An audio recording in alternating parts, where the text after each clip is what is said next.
मैं तो ये बता सकता हूँ हरियाणा में बीजेपी को मैक्सिमम, जो मैं समझ रहा हूँ आज मैं गणित मैंने बताया, इनको मैक्सिमम टू मैक्सिमम 25 सीटें मिलेगा।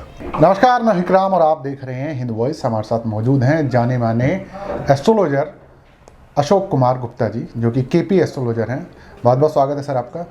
अच्छा सर, काफ़ी दिनों बाद आपसे मुलाकात हो रही है। जी, क्योंकि अब हमारे सामने हरियाणा और जम्मू कश्मीर के चुनाव आ चुके हैं। जी। बस लिस्ट जब तक शायद ये वीडियो रिलीज होगी तो लिस्ट आ चुकी होगी, नहीं आएगी तो कोई बात नहीं। जानना चाहता हूँ कि 10 साल से हरियाणा में भारतीय जनता पार्टी की सरकार चल रही है। ठीक है सर। मुख्यमंत्री भी एक बार बदले जा चुके हैं। फिलहाल सैनी जी हैं, इससे पहले खट्टर थे। जम्मू कश्मीर में तो चुनाव ही नहीं है 370 के हटने के बाद। आप किस तरह देख रहे हैं दोनों पार्टी, खासकर भारतीय जनता पार्टी और कांग्रेस, हरियाणा में किसकी सरकार बन सकती है? देखिए सर, ऐसा है, एस्ट्रोलॉजी का कुछ बेसिक फंडामेंट है, कुछ कॉम्बिनेशन है, कुछ प्रिविटेशन है, कुछ कॉम्बिनेशन है, कुछ अच्छे हैं, कुछ बुरे हैं। हम एस्ट्रोलॉजिकली, मैं हर प्रोग्राम में एक बात बोलता रहा हूँ जी कि शनि चंद्र या मंगल बुध का कभी भी कहीं योग होगा, वो मास लेवल पे डिस्ट्रक्शन करता है। अच्छा। वो एक एग्जिस्टिंग जो भी सिस्टम होता है उसको कंप्लीटली स्पॉइल कर देता है। जो हार्मनी होती है, जो गेट टुगेदरनेस होती है, एक अंडरस्टैंडिंग होती है, उसको बिल्कुल ख़त्म कर देता है। आप अगर नॉर्मली केस में आप देखें तो कर्क लगन के अंदर जो व्यक्ति पैदा हैं, उनकी most of the people born in a कर्क लगना, उनकी मैरिड लाइफ डिस्ट्रॉय मिलेगी, क्योंकि उनका सप्तम घर में शनि की राशि आ जाती है। हमारे देश के ऊपर 2015 के बाद शनि की महादशा चली, चंद्रमा की महादशा चली। हम केपी नक्ष और उस जन्मपत्री के अंदर हम ग्रहों की स्ट्रेंथ को, किस भाव के अंदर क्या है, उस भाव से संबंधित ग्रह क्या कर सकता है, उससे हम ग्रहों की स्ट्रेंथ का अंदाजा लगाते हैं।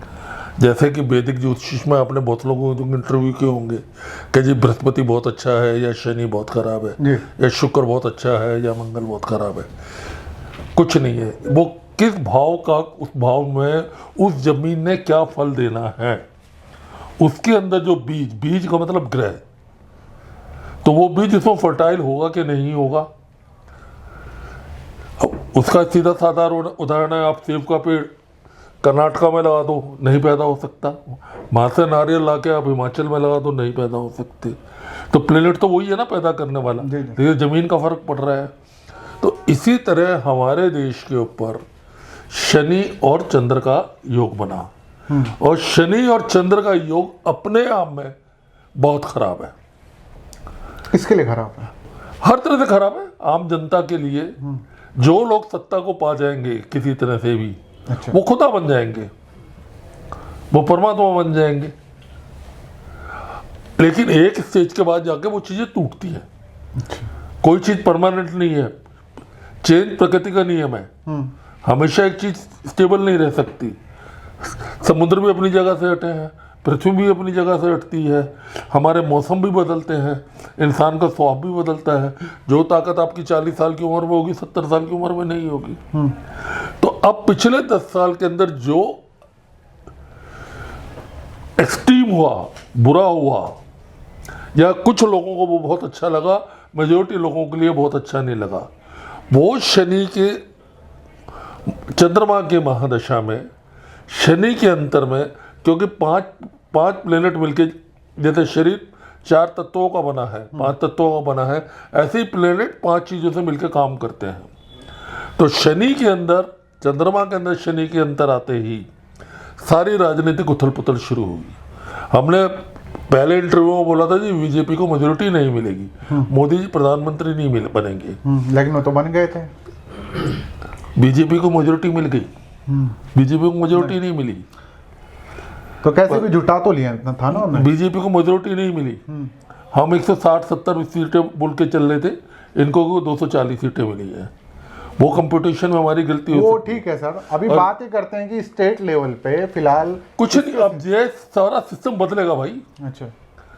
अब अगर मोदी जी जाके महाराष्ट्र के अंदर माफी मांग रहे हैं, तो उन्होंने वहां पे माफी क्यों नहीं मांगी भी उज्जैन में जाके? उज्जैन में भी तो सप्तऋषियों की मूर्तियां गिरी है ना, जी जी। वहां जाकर माफी क्यों नहीं मांगी? उनके शासन काल में जो पुल गिरे, दुनिया मरी है, वहां जाके उन्होंने माफी क्यों नहीं मांगी भाई? तो ये माफी मांगना नहीं हो रहा।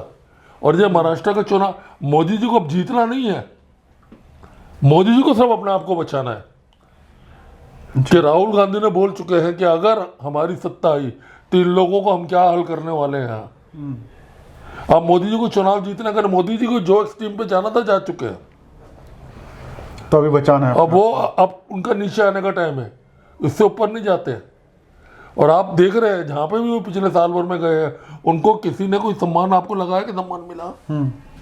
अच्छा, क्या लगता है कि हरियाणा में कौन सा अजय हरियाणा में भी हारेंगे, महाराष्ट्र में भी हारेंगे, और झारखंड में भी हारेंगे, जम्मू कश्मीर में भी हारेंगे।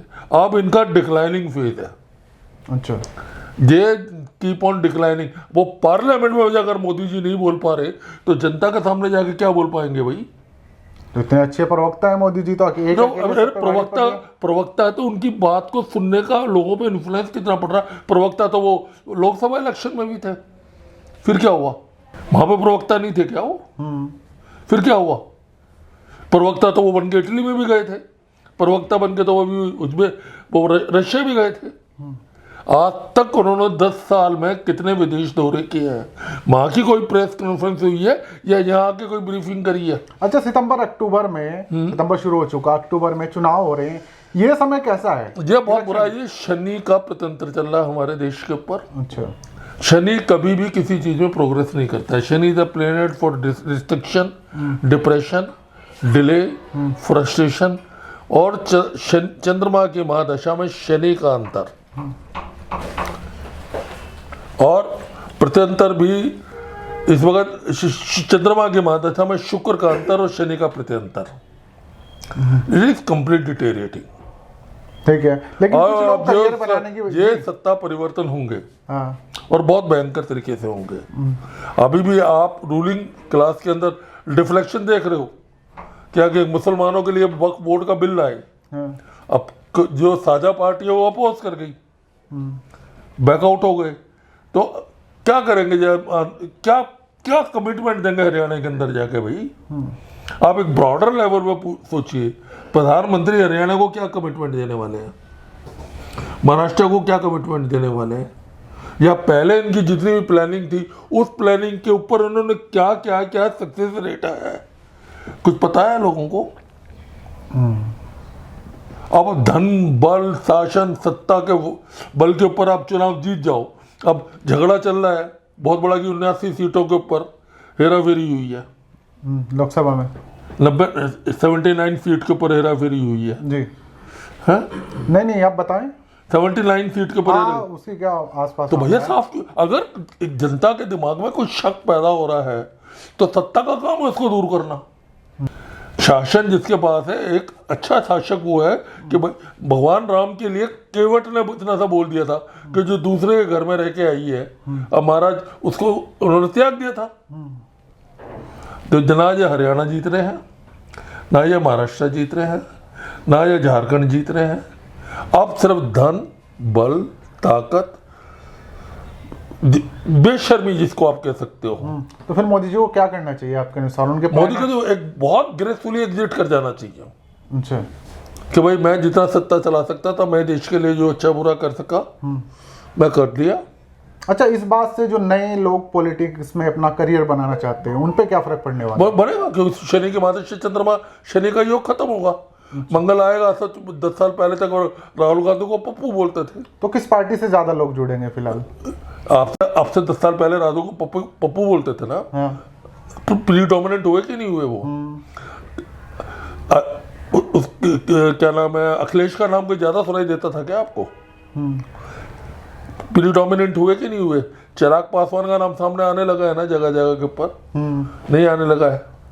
तो मंगल है भाई, वो चंद्रमा के राशि में जाके अगर वैदिक ज्योतिष में बोलो तो चंद्रमा के राशि में जाके वो नीच का होता है। मंगल को पावर को गेन करना है, तो चंद्रमा ने जो बुराइयां करी हैं सबको खत्म करेगा। डेमोक्रेसी मजबूत होगी नहीं। डेमोक्रेसी, हमारी देश की डेमोक्रेसी 4 लेवल डेमोक्रेसी है। अच्छा, इस डेमोक्रेसी को बहुत आसानी से डैमेज नहीं किया जा सकता। पार्लियामेंट कोई गलत काम करेगी, कोर्ट संभाल लेगी, कोर्ट कोई गलत काम करेगी, पार्लियामेंट संभाल लेगी, दोनों कुछ गलत काम कर लेंगे, जनता संभाल लेगी। हमारी डेमोक्रेसी एक सिंगल लेवल डेमोक्रेसी नहीं है, मोनार्की नहीं है जी, एक राजा है। बांग्लादेश वाली डेमोक्रेसी हमारी नहीं है। लेकिन जब बीच चौराहे पब्लिक के बीच में कहा जाए कि संविधान बदल देंगे जिससे देश चल रहा है, तो बदल दिया ना संविधान आपने बदल दिया ना। लेकिन मन में तो है ना। तो मन में तो भावना, भगवान मन में तो ये भगवान भी बन गए थे, मन में तो ये भगवान भी बन गए थे कि मैं तो बायोलॉजिकल हुई नहीं। अच्छा, तो वो काम नहीं आएंगी ये चीजें यार। सस्टेनेबिलिटी क्या है? सपने तो आप कोई भी देख सकते हो। तो अक्टूबर में जब रिजल्ट आएगा मामला ठीक नहीं जमने वाला। मेरे को ये दिन पे दिन डिटेरिएट कर रहे हैं। मैंने आपको अभी बोला कि भाई इनके लिए सबसे फ्रूटफुल तरीका है कि बहुत ग्रेसफुली, बहुत। अच्छा, आपने खट्टर की, सैनी की कुंडली तो देखी होंगी, क्या लगता है उनकी कुंडली? मैं देश की जन्म कुंडली देख रहा हूँ। इंडिविजुअल जन्म पत्रियां हम जब तक करेक्ट नहीं कर लेते, जुड़वा बच्चे पैदा होते हैं। हाँ। मैंने अभी एक पोस्ट डाली थी कि 1 सेकंड के अंदर हिंदुस्तान में 2700 बच्चा पैदा होता है। अच्छा, अब 2700 बच्चों की एक ही जन्म पत्री बन रही है। थोड़ा बहुत फर्क आएगा जी स्थान परिवर्तन का, जी कोई दिल्ली में पैदा हुआ, कोई राजस्थान में पैदा हुआ, कोई अलीगढ़ में पैदा हुआ, तो ग्रह तो ऑलमोस्ट सबके सेम रहेंगे। तो सबके ऊपर आप एकदम से प्रेडिक्शन कैसे कर दोगे भाई? 2709 बच्चा या 2700 बच्चा 1 सेकंड में देश में पैदा हो रहा है। तो जो लगभग दिल्ली के अंदर 2700 में से अगर 28 स्टेट है या 36 स्टेट है, तो दिल्ली में 100 बच्चा अप्रोक्सीमेटली पैदा हो रहा है ना, जहाँ 1 सेकंड के अंदर। तो 100 बच्चों की एक ही जन्म पत्री हो गई। तो अब सबके बारे में एक बात कैसे बोल देंगे भाई? अब एक आदमी की अगर एक जन्म पत्री है, उस जन्म पत्री का डेट ऑफ बर्थ क्या दिया हुआ है, टाइम ऑफ बर्थ क्या दिया हुआ है, प्लेस ऑफ बर्थ क्या दिया हुआ है, वो साइंटिफिक एस्ट्रोनॉमिकल प्लेटफॉर्म पे कितना करेक्ट है। अब कैसे जन्म पत्री को डिफाइन कर दोगे भाई? एक ग्रह वक्री हो गया, बाकी आपके जन्म है, उसके अंदर ग्रहों की स्थिति की स्ट्रेंथ है, भावों की स्ट्रेंथ है, दशा है, अंतरदशा है, और एक खाली ग्रह के ट्रांजिट करने से बाकी 8 ग्रह कैसे इन्फ्लुएंस करेंगे? आप कैसे बोल सकते हो भाई? आप ज्योतिष के अंदर ही ज्योतिष को तोड़े जा रहे हो। ज्योतिष में किसी भी भाव, किसी व्यक्ति के विशेष के बारे में निर्णय करने पहले करेक्ट जन्म पत्री बनेगी, ग्रहों का स्ट्रेंथ दिया जाएगा, यह तय किया जाएगा किस भाव से कब मिलना है, और ये कब मिलना है, क्या मिलना है, कब मिलना है। अब शनि वक्री हो गया तो एक फला राशि वालों का बेड़ा गर्क हो गया, बाकी 8 ग्रह कहाँ गई? अच्छा, पिछले दिनों बलात्कार पे बलात्कार की खबरें आई हैं सब शनि चंद्र का काम है भाई। और ये कोई इंडिया में नहीं हो रहा है, ये सारी दुनिया में हो रहा है। लेकिन फिर भी कोई वुमेन सेफ्टी और वुमेन सिक्योरिटी की कोई, अरे भाई ये खाली इंडिया में नहीं होते हैं, ये सारे विश्व में होते हैं। इनको आप विश्व के बहुत सारे मतलब जो देश हैं अलग अलग, वो कुछ लिमिटेड कर रहे हैं चीजें। जैसे कनाडा ने कह दिया अब हम अपने यहीं के लोगों को ज्यादा जॉब देंगे। कनाडा ने बोल दिया कि जॉब अब यहीं पे रहेंगी ज्यादातर, प्रवासी बंद करो। ठीक है, अभी ये बराबर में देखे बांग्लादेश में क्या हुआ सर। ये आप जब से पृथ्वी इनोवेशन हुई है, कोई ना कोई परिवर्तन, कोई ना कोई नई चीजें होती रही हैं। एक चीज कभी कांस्टेंट नहीं हुई। लेकिन अभी एक तरह से बहुत सारी चीजें एक साथ, क्योंकि हम कलयुग में जी रहे हैं भाई, एक्सप्लोशन की तरफ जा रहे हैं। अंत होना है तो कुछ ना कुछ बहुत सारे काम ऐसे होंगे जो मैनकाइंड के लिए, इंसानों के लिए, जानवरों के लिए, पशु पक्षी के लिए, वातावरण के लिए। अच्छा, एक कलयुग में जी रहे हैं, ये बहुत सारे लोग मानते हैं, नहीं भी मानते हैं। आप ये साबित कैसे करते हैं? वो आपको ग्रह स्थितियां बताती है। अगर आप पुराने शास्त्रों को या तो बिल्कुल मानना बंद कर दो कि जो कोल कल्पित है, या अगर उन लोगों ने कुछ विजुलाइज करके आपके सामने बताया है और वो घटित हो रहा है तो उनको सही मान लो। तो ये बात सही है कि जिस भी इंसान की जो भी कुछ हो रहा है उसके जीवन में वो प्लैनेट्स कर रहे हैं। आप कुछ नहीं कर रहे, सब प्रीडिफाइन है, इट इज डेस्टाइन। इसको हमारे यहाँ कर्मा थ्योरी कहा जाता है। और ऑस्टिन ने, न्यूटन ने लॉ ऑफ मोशन के अंदर इसको बड़े स्पष्ट बोला, every action have a equal amount of reaction. आप इसको दोनों चीजें सेम है, साइंस और एस्ट्रोलॉजी। आप स्पिरिचुअलिटी में से कर्म बोल दो, साइंटिफिक एस्ट्रोलॉजी हो गया दोनों। आप इसको कर्मा बोल दो, और साइंस के अंदर आपको लॉ ऑफ मोशन बोल दो कि every action have equal amount of reaction. जी। तो अभी एक आखिरी सवाल फिर से हरियाणा को लेकर, तो आपने पर्टिकुलर तो किसी की देखी नहीं? देखिए मैं तो ये बता सकता हूँ, हरियाणा में बीजेपी को मैक्सिमम, जो मैं समझ रहा हूँ आज मैं गणित मैंने बताया, इनको मैक्सिमम टू मैक्सिमम 25 सीटें मिलेंगे। 25 सीटें, ठीक है सर। तो ये इनका एक एग्जिट पोल भी मान सकते हैं, प्रिडिक्शन भी मान सकते हैं। इसमें वीडियो में आगे भी बात करेंगे, इंडिविजुअली बात करेंगे कि दुष्यंत चौटाला की कुंडली क्या कहती है, या फिर और भी जो बड़े नेता हरियाणा में चुनाव लड़ रहे हैं उनकी कुंडली क्या कहते हैं। आगे अगले एपिसोड में जल्दी ही बात करेंगे। फिलहाल आप इस एपिसोड को ज़्यादा से ज़्यादा शेयर कीजिएगा। कोई बात करनी होगी नीचे डिस्क्रिप्शन में नंबर है, स्क्रीन पर नंबर है, सिर्फ व्हाट्सअप कीजिएगा। फिर मिलेंगे किसी और एपिसोड में, तब तक के लिए दीजिए इजाज़त। शुक्रिया सर।